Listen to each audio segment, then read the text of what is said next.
Hotel में ना एक बाबा जी बर्तन मांजते थे, बूढ़े आदमी थे, 70 साल के करीब उम्र थी। उनका एक बेटा था, एक बहू थी, एक पोता था, लेकिन वो बेचारे बेटा बीमार रहता था तो लिहाजा वो खुद मजदूरी करते थे। कहते हैं एक दिन वो बाबा जी मेरे पास आए, कहने लगे मेम साहब 2-4 दिन की छुट्टी चाहिए। तो मैंने कहा खैरियत है? कहने लगे मैडम मेरा बेटा फौत हो गया। बेटा, आपको पता है बाप का जनाजा पढ़ना आसान है, बेटे का जनाजा उठाना बड़ा मुश्किल काम। कहती है मैं कुछ लिख रही थी, मेरे हाथ से कलम गिर गया, मैंने खुद गाड़ी भेजी, बाबा जी गांव चले गए जहां वो रहते थे। कहती 2-3 दिन के बाद मैं और मेरा शौहर गए तो रास्ते में हम बातें कर रहे थे कि क्या ताज़ियत करेंगे, एक ही बेटा था, कोई रिश्तेदार भी नहीं, तो उसकी तो कायनात उजड़ गई, किन लफ्जों से उसे ताज़ियत क्या कहेंगे। कहते जब हम गए तो वो टूटी हुई चटाई पे बैठा था, कुछ लोग करीब थे, हमने जाके कहा बाबा आप मुसलमान हैं, हम आपको क्या नसीहत करें, एक ही बेटा था, कि किस तरह करके हम आपको तसल्ली दे। तो कहते उसने आंखें खोली, बूढ़ी आंखों में ईमान की रोशनी,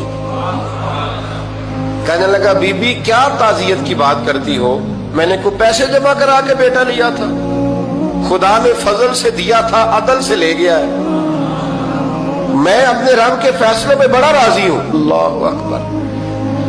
वो खातून कहती है कि वो बाबा जी से मैंने कहा कि चलो आप 1 महीने की छुट्टी कर ले, तो कहने लगा नहीं मैडम मैं मुसलमान हूँ, मुफ्त की रोटी नहीं खाता, मजदूरी करके खाता हूँ, मैं इंशाल्लाह 2-3 दिन के बाद काम पे आ जाऊंगा। कहती वो चंद दिनों के बाद आ गया, अल्लाह की कुदरत के अभी 2-3 माह गुजरे थे, फिर आया, मैडम छुट्टी चाहिए कुछ दिनों की। मैंने कहा खैरियत है? कहने लगे वो मेरी बहू भी हार्ट अटैक से फौत हो गई। कहते अब मैं भी तड़प गई हूं और ईसाई हो कि मेरी आंखों में आंसू आ गए। मैंने कहा घर का दरवाजा बंद हो गया, अब ये बेचारा क्या करेगा।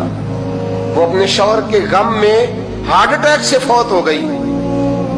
कहते हम फिर 2-3 दिन के बाद ताज़ियत के लिए गए, फिर टूटी हुई चटाई, बूढ़ा ना अपनी उंगलियों से जमीन पर कुछ बना रहा। कहते करीब गई और मैंने जाके कहा बाबा अब तो तसल्ली आपने खुद ही करनी है, जो निजाम था वो तो हो गया। तो कहते हैं फिर उसने आंखें खोली, आसमान की तरफ देखा तो कहने लगा बेटी कोई परेशानी नहीं, मेरा बेटा बगैर शादी के भी तो फौत हो ही सकता था, बस मेरे मालिक ने जब चाहा जैसे चाह हुआ, मैं इंशाल्लाह 2-4 दिन के बाद काम पे आऊंगा। ये मेरा 3-4-5 साल का पोता है, अभी स्कूल दाखिल हुआ है, मैं साथ ले आऊंगा, वहां मेरे साथ ऊपर क्वार्टर में जहां मैं रहता हूं ये भी रहेगा।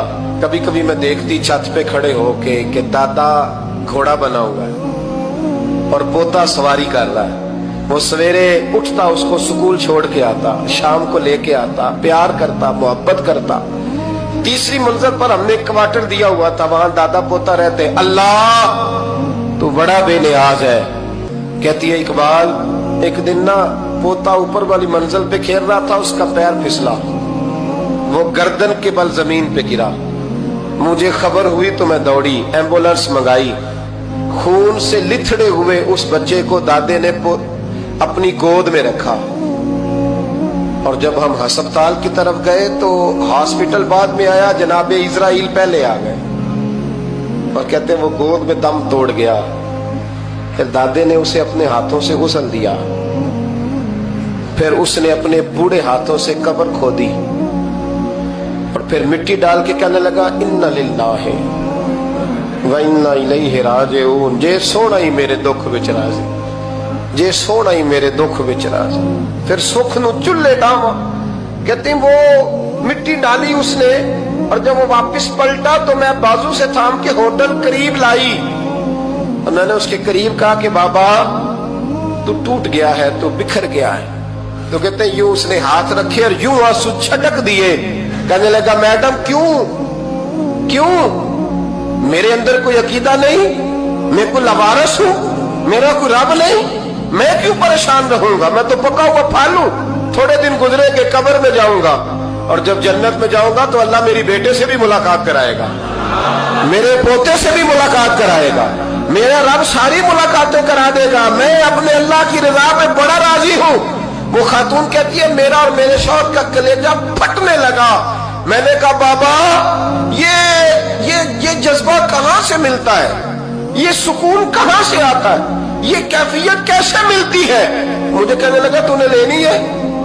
میں نے کہا تو کہنے لگا تو بھی گنبد خضرا والے نبی کا کلمہ پڑھ جا، اللہ تجھے سکون عطا کرے۔